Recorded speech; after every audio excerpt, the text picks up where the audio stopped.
Sir, नए साल की शुभकामनाएं। अब सब के मन में तो एक ही सवाल है कि भाई कहाँ पैसा डालें, कब डालें, कैसे डालें।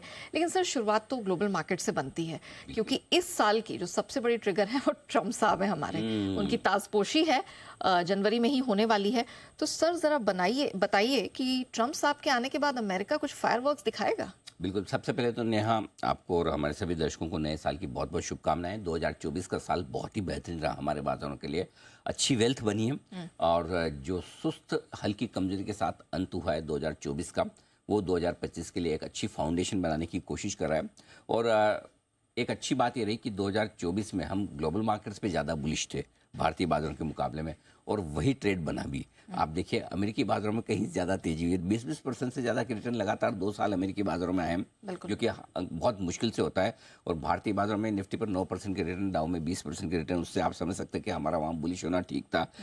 लेकिन बड़ा सवाल अब 2025 का जो अगर ग्लोबल मार्केट्स और स्पेशली अमेरिका को लेकर है, तो मैं बहुत ऑनेस्टली बताना चाहता हूँ, जिस कॉन्फिडेंस से मैंने 2024 का एनालिसिस किया था कि इतनी बड़ी तेजी बनेगी, वो कॉन्फिडेंस 2025 में कम है। नॉट दैट कि अमेरिका में कुछ बहुत बड़ी खराबी है, ऐसा कोई दिक्कत है। पॉइंट ये कि ट्रम्प साहब आने के बाद में ना, उनका मूड पता लगाना मेरे बस की बात नहीं है। Suspense create. हाँ, मतलब एक अच्छी बात क्या है ट्रम्प साहब के बारे में कि वो मार्केट फ्रेंडली है। लेकिन दूसरी कम अच्छी बात ये कि वो अनप्रेडिक्टेबल है। सो इसलिए इस वक्त क्या है, पूरी दुनिया में सबसे बड़ा एक जो मुद्दा चल रहा है बातचीत का, ये ट्रम्प साहब के आने पर बाजार में टॉप बनेगा क्या अमेरिका में। क्योंकि जनरली बाजार का टॉप सब अच्छी खबरों पर बनता है और बॉटम बनता है बुरी खबरों पर। और इस वक्त ज़्यादातर सारी अच्छी चीज़ें आती दिख रही है। अमेरिका की जीडीपी ग्रोथ 2.5% के ऊपर, फर्स्ट क्लास।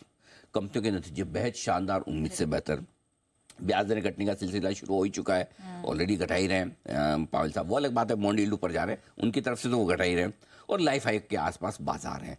तो ये सारी चीज़ें एक साथ टॉप होती दिख रही है और सारे फैक्टर्स एक साथ आ रहे हैं।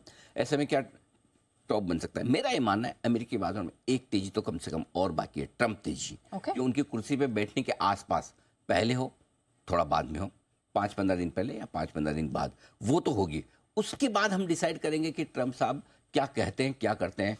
टैरिफ, टैक्स, ग्लोबल पॉलिसीज, इनको लेकर क्या करते हैं, उस पर डिसाइड करेंगे। लेकिन 46 से 48 हजार ये वो रेंज है जहां पर जाकर टॉप बनना चाहिए अमेरिका का। अगर बनना है तो वहां बनना चाहिए, उससे पहले नहीं। और इसीलिए इस साल जो बड़े फैक्टर्स आपको अमेरिका के लिहाज से ध्यान में रखने, ट्रम्प साहब के हिसाब से ध्यान में रखने, पहले तो उनकी टैरिफ और टैक्स पर ट्रम्प साहब की नीतियां क्या है। करेक्ट। ये बाजार का आउटलुक डिसाइड करे।